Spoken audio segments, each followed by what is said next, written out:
Good afternoon, it's the news in brief on RSTV. I am Catherine Ago. The federal government says it has not invited any world leader to the country's 63rd Independence Day anniversary scheduled for October 1, maintaining that this year's event will be low-keyed.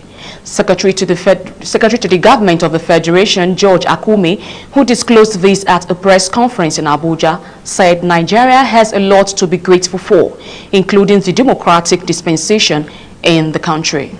Akume, while shedding light on the Cherries of Anniversary theme, said the government is fully aware of the economic challenges that Nigerians are confronted with since the removal of the fuel subsidy, as well as the impact of the global economic downturn.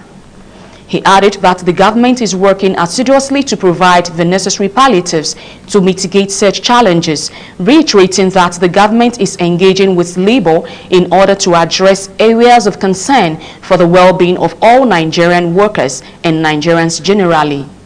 The SGF said the federal government remained committed to fostering a cohesive nation despite its diversity. Among the programs lined up for the event includes an anniversary symposium, a public lecture on Thursday at the State Health Conference Center, while a lecture will hold on Friday at the National Mosque Conference Center by 10 a.m. and Jumat prayer at the National Mosque at 1 p.m. He also announced that a presidential broadcast on October 1, 2023 at 7 a.m. Senate screens the acting governor of Central Bank of Nigeria, Dr. Olayemi Kadoso, for confirmation into a substantive capacity alongside 4 nominees for the positions of CBN deputy governors to steer affairs of the Apex Bank in the next 5 years. The Red Chamber, which is returning from its 2-month annual vacation, also scheduled the screening for 2 additional ministerial nominees by President Bola Tinubu for October 3, 2023. While the National Assembly was on break, the president appointed the duo for Dr. Jamila Ibrahim and Ayodele Olawande as Minister of Youths and Minister of State for Youths respectively. According to the Senate leader, Dr. Kadoso Emim, Nana Usoro, Mohammed Sani Abdullahi Datijo, Philip Ikeazu, and Dr. Bala Mbelu will be screened. Meanwhile, the Senate also pledged not to disappoint Nigerians as regards the appropriation of the 2024 budget. Speaking on the agenda of the Red Chamber ahead of its resumption, the Senate spokesperson, Senator Yemi Adaramodu, emphasized that the revitalization of the economy was top priority. Despite entreaties from the organized private sector, the Nigerian Labour Congress said it has fully mobilized its 152 state councils and affiliates ahead of its National Executive Council meeting today to decide on a date for an indefinite nationwide strike, urging Nigerians to expect total impact nationwide. The meeting would be held virtually, according to a circular conveyed by the NLC General Secretary Emmanuel Ugwaja.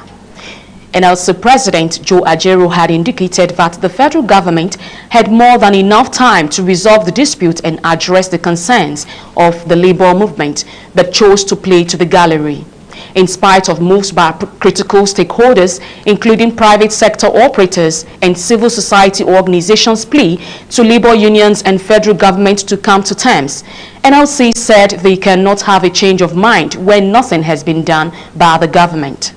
The threat of industrial action follows expiration of Labour's 21-day ultimatum for government to address the mass suffering and impoverishment experienced around the country, which was occasioned by removal of fuel subsidy.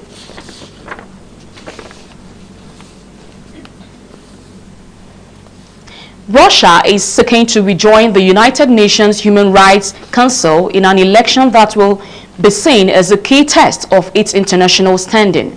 It was expelled from the Human Rights Council in April 2022, with 93 members of the UN General Assembly voting in favor, 24 against, and 58 abstaining after its forces invaded Ukraine.